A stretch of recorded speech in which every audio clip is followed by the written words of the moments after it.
But all right, favorite transfer, 7 of them. 7 transfers for the University of Georgia this offseason. And I'll be interested to hear you guys' thoughts. Who is your favorite transfer that is coming in terms of like, hey, I got a feeling this guy might be a dude. It's hard not to pick this one.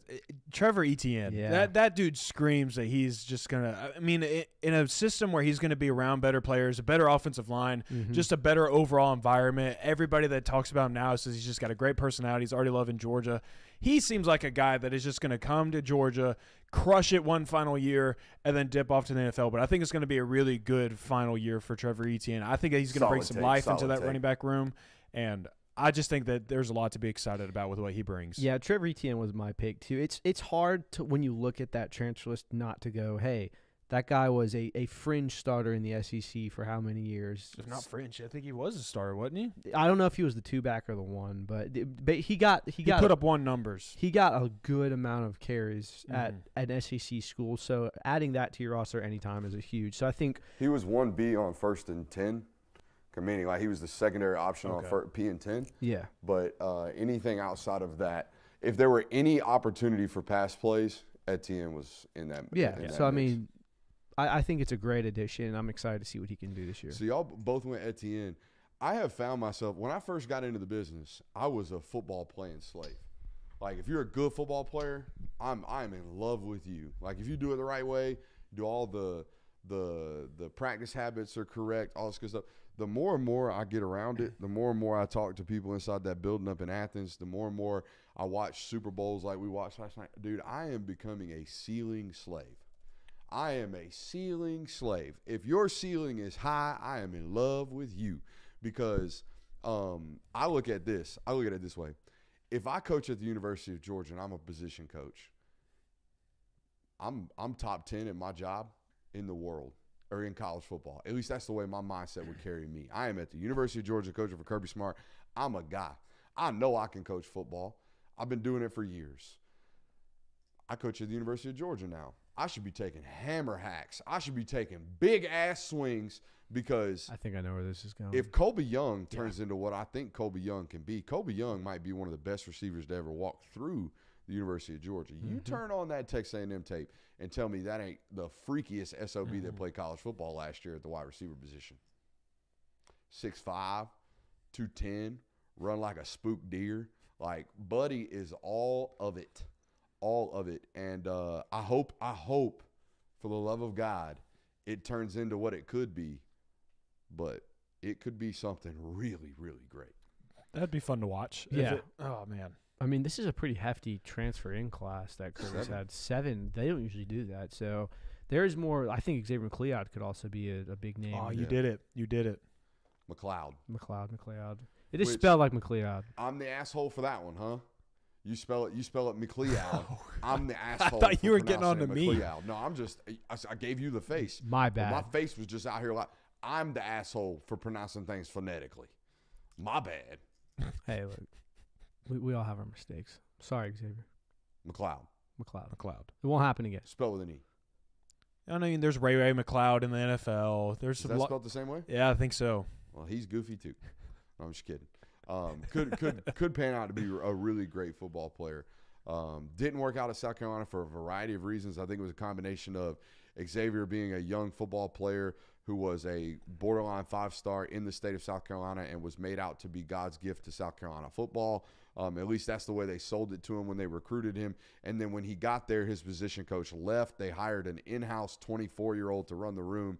I'm going to tell you right now, the history of that doesn't play out well. If you're out here in-house hiring graduate assistants who are 24, 25 years old to run entire rooms in this conference with how much money these kids are making, that's not going to end well. And it did not end well at South Carolina. And now he's at Georgia, and he might turn into what he's could be. Because I remember going to the Under Armour event out at that year was at Denmark High School. It was raining. It was like 38 degrees. You got John Jarrett on the field. You got Xavier McLeod on the field. At the time, Trey Scott recruiting them both, trying to figure out which one of them he was going to end up taking. Tried to take both of them. McLeod obviously ended up going to South Carolina. But I remember leaving that day thinking, yeah, John Jarrett's the biggest human in this class. Xavier McLeod is the best big human in this class. Xavier McLeod out of high school was 6'5", 330 pounds, goofy. I mean, zero swag on the kid. You'll see no tape. You'll see low top sneakers or low top cleats with low ankle socks. Okay, I'm talking about like wears his knee pads down past his knees, like zero swag on the kid. But freak. Craziest freak at the nose tackle position I think they've had since Jordan, to put it that way. So there's some serious ceiling there with McLeod. And my sources tell me when they added him that they were expecting like multiple hundreds of snaps this year for him, like close to 200 snaps. And if you divide 200 snaps by 13 games, you're looking at what, like 18, 20 snaps a game? Yeah. So they expect this kid to play a lot, which I would too if you invested in him like this in terms of a transfer market. But here's the overall larger discussion, which we haven't got into our favorite transfer. But I'm going to tell you right now, if you look at the history of transfers at the University of Georgia since it's really become a thing, which is basically Kirby's regime, boys, the track record ain't great. Because when I put this question to you guys, we came up with two names of transfers that came to the University of Georgia and enhanced their career and enhanced the program during their time there. Those two names from our consensus were Lawrence Cager, coming from Miami, spending a year at Georgia, went to the New York Jets out of his draft, and has now become a tight end, and I believe he plays for the Giants. So a career that has panned out in the NFL and panned out at Georgia. He won you a couple of football games during his time there as well. So that one panned out. But the real, like, hey, that was a dude. That was, oh, my God, wow, how'd y'all get that one? J.R. Reed out of Tulsa. When J.R. Reed transferred to Tulsa, or from Tulsa to Georgia, it was a gamble on himself, but it was also because the Gibbs kid, D'Angelo Gibbs, is that the name? D'Angelo Gibbs is actually J.R. Reed's birth cousin. So they thought by way of getting J.R. in the portal and giving him an opportunity to play at a bigger school, they thought they were going to have a better chance of landing Gibbs. They actually did land Gibbs. Gibbs obviously flames out within like 6 months at Georgia, I believe, and finishes his career out, I believe, at Tennessee. But and I think he's still playing college football. He is. I think he's at Louisville now. Louisville. Okay, so it's been a tumultuous career for him, but nonetheless, they took JR because, hey, you got a 5-star cousin. JR ended up being far better than I think anybody ever imagined him being. I think there's two other names, though, that we need to throw into You're this forgetting mix. one big one. One big one. Mo Smith? No. I mean, Maurice Smith was kind of the first transfer. I get thrown at that one all the time. I think it's because he the first one. Yeah, I think if you look as far as impact, Darian Kendrick absolutely needs to be on the list because, I mean, if you don't have Darian Kendrick in that national championship season, then you're playing Amir Speed and Keely Ringo. But I think Darian Kendrick and Keely Ringo, that was a great combination of athletes to have on the field that impacted your roster. I mean, he was MVP in the Orange Bowl. That was a massive dub for Georgia. Then let's not forget that Tyke Smith led the team in interceptions, tackles for loss, all that at the star position. So you have 4 really good hits. Yeah. 4 hits. But I mean, there's not a whole lot of misses either. Like no stone cold misses. Yeah. Jamie Newman, stone cold miss. Yeah, the thing I've noticed, like I looked at all the logs. The reason there's not a lot of hits because there's not a lot of takes. Like from 2016 to 2021, you took Darian Kendrick, Tyke Smith, Eric Gilbert, JT Daniels, Stephen Peterson, Jamie Newman, Lawrence Cager, Eli Wolf, and Trey McKitty. I mean, those were like solid guys. Like it's nothing that like oh my God, blow the world up. But I mean, I just don't like when you look through all those lists.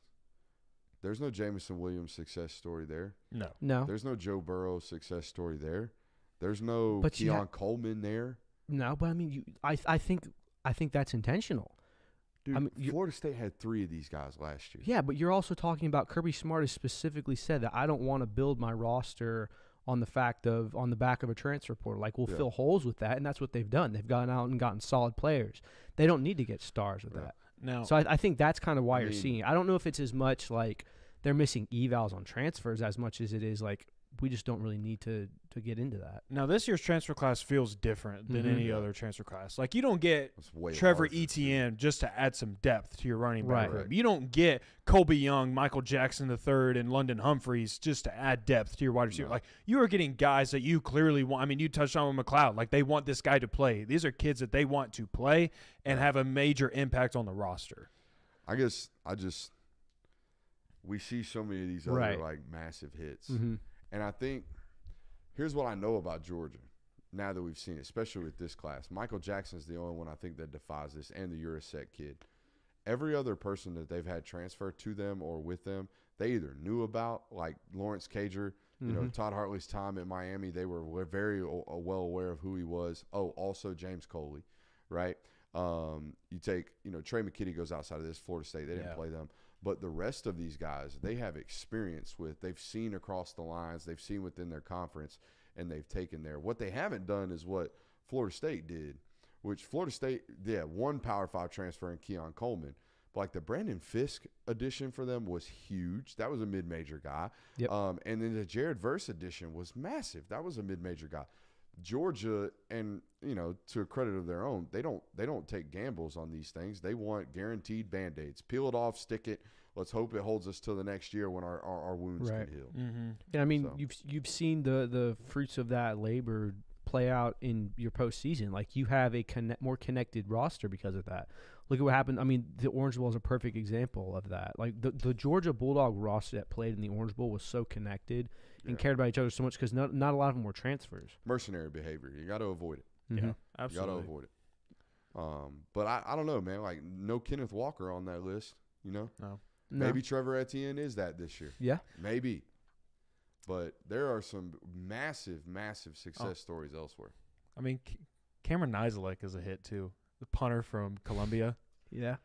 Hey, man, I looked it up in the bio. He was putting up some numbers as a punter. Like, he was putting up the best numbers since Drew Butler. That is impressive. I mean, I'm just saying, like, you needed a punter. You went and got a really good one. I do think, honestly, like, I think you can make an argument that JT Daniels could be on this list too. Hold on. Hear me out just a little bit. I think he has had a huge impact on the University of Georgia, not on the field, but I think more so off the field. Fashion. You listen to no, not the turtlenex or anything like that. Turtlenex in 90 degrees Leave weather. that in California. That needs to stay in California. But like you listen to any story out of that quarterback room over the last few years. Everybody like Carson Beck and Stetson Bennett both mentioned like JT Daniels. Brilliant. Absolutely brilliant. Like Carson, like Stetson Bennett mentions like how him and JT would talk throughout the games. Like look at him on the sidelines. Like, are you seeing the same coverage that I am? I think he had a massive impact on the development of that quarterback room. He's already getting into coaching. He's retired from football because of the concussions. And he's going to find his way into coaching. I would imagine he's a graduate assistant already somewhere. We just haven't heard it talked about. He said if Georgia had a job for him today, he'd take it right now. Yeah. Would you count Stetson as a transfer? No. That's just like I talked to you pre-show, I don't count Devontae Wyatt as a transfer. Yeah. If I selectively plant you at a community college only to recruit you 12 months later, you're mine. Yeah. You know what I mean? Like that was a plan. It was a plot. We was scheming. Plotting, scheming, get money. BDE, yeah, baby. No, I think that was the bigger discussion to be had is, man, where are the home runs? I know you got some hits. You got some CNI singles out here. Some ground rule doubles. Where's the homies? Where are the home runs here? Maybe you hit some in this class coming up. If you don't get one of them out of 7. Bro, if you don't get 2 receivers, if 2 of these guys don't ball out, I think you're in trouble. Yeah, absolutely. So, just because you don't have in that room specifically, in the wide receiver room, you're dependent upon 5 transfers this year. Ra Thomas, Dom Lovett, London Humphreys, Colby Young, Michael Jackson III. The only homegrown talents that Georgia's going into this year, thinking based off my sources, thinking that might actually like play a major role is Dylan Bell and Anthony Evans. Yeah. Outside of that, it's all transfer dependencies. So you better hit big time on somebody there. The only other name that I can think of is Tyler Williams. That's selectively left off that list. Yeah, I figured. just talked about. But that's like the only other name on the roster I'm saying I could think of.